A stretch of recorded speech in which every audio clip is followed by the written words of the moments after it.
வாஸ்து engineer அப்படின்றது இது வரைக்கும் எந்த கோர்ஸும் கிடையாது, எந்த காலேஜ்லையும் கிடையாது. அப்புறம் எப்படி உங்களுக்கு இந்த பேர்? எனக்கு வந்து என்னுடைய ஆர்கனைசர் ஒருத்தர் திண்டுக்கலை சேர்ந்த ஒரு ஆர்கனைசரு, அவர் தான் என்னுடைய வாஸ்து வகுப்பு எடுக்கிறதுக்கு முதல் காரணம். அவர் அஸ்ட்ராலஜர்.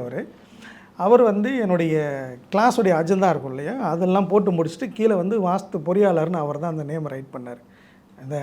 அந்த நேம் நானாக உருவாக்கலை. அப்போது வந்து என்னோடய ஸ்டூடெண்ட் எல்லாம் சேர்ந்து வாஸ்து பொறியாளர், வாஸ்து இன்ஜினியர்னு அப்படி கூப்பிட ஆரம்பித்ததுக்கு, வாங்க சார் இன்ஜினியர் சார். ஆக்சுவலாக நம்ம இன்ஜினியர் தானே, நான் போகும்போது சைட்டுக்கு போகும்போது இன்ஜினியர்னு பேசுவோம். அப்போ வாங்க சார் இன்ஜினியர் சார்னு ஆரம்பித்தது. வாஸ்து நிபுணராக இருந்தது, அது வாஸ்து இன்ஜினியராக மாற்றப்பட்டது. பேர் புதுசாக இருக்கேன்னு சொல்லி நான் ரிஜிஸ்டர் பண்ணேன். ஸோ அதுவே கடைசியாக என்னுடைய நேம் ரிஜிஸ்டர் ஆகி என்னுடைய பிராண்ட் நேம் ஆகிடுச்சு. அது இப்படி வந்ததான் என்னுடைய பேர். இதுக்கு எந்த காலேஜ்லேயும் யாரும் சர்டிஃபிகேட்லாம் கிடையாது, எங்கேயும் கிடையாது, கோர்ஸ் கிடையாது. த்ரூ இந்தியா முழுக்க அதை ரிஜிஸ்டர் பண்ணியிருக்கேன்.